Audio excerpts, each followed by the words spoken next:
cette réforme a été comprise par l'ensemble de la communauté militaire, en tout cas sur le terrain, comme une réforme en quelque sorte achevée. En fait, on s'aperçoit, notamment avec la réforme du soutien, que cette réforme est un processus. Et donc, les gens ont le sentiment que toutes les annonces de réduction d'emploi avaient été faites en 2008.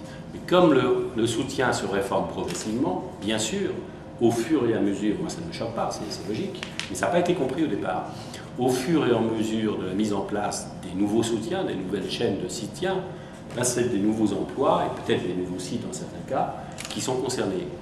Et je pense qu'on aurait dû expliquer cela davantage au départ. Parce qu'aujourd'hui, c'est que c'est souvent pas très bien compris sur le terrain. Les gens se disent, mais alors quoi, il y avait une réforme, on nous en fait une seconde derrière, comme s'il y avait une réforme cachée. Donc je crois que la nature de la réforme, comme processus, n'a pas suffisamment été expliquée et que c'est un handicap et ça suscite quelquefois un certain désarroi sur le terrain. Parallèlement à cette réforme, et y compris pour la réforme du soutien, c'est aussi quelques nouvelles initiatives qui viennent s'ajouter en plus.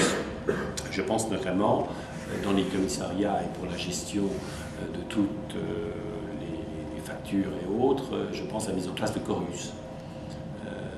Chorus, ça demande d'abord des mises au point, des formations de personnel, donc des changements de méthode de travail qui ont peut-être été un petit peu sous-estimés. Et les gens ne perçoivent pas toujours ce qui est dû à la réforme, ce qui est dû à des nouvelles techniques, des nouvelles méthodes de travail.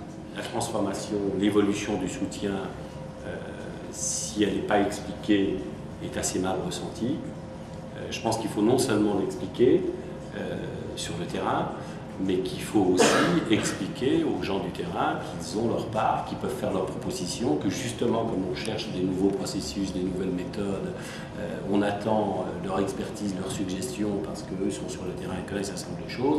Donc je pense qu'il faut donner une dimension peut-être plus participative à la réforme, et que c'est en cela que consiste le management. C'est effectivement une réforme considérable, hein, retirer 50 000 postes dans quelques années. Une entreprise qui ferait une telle opération formerait en quelque sorte des formateurs dans toutes les unités, dans tous les domaines, pour que les gens participent, comprennent où on va. Je pense que c'est une dimension qui a été insuffisamment travaillée jusqu'à présent pour la réussite de cette réforme.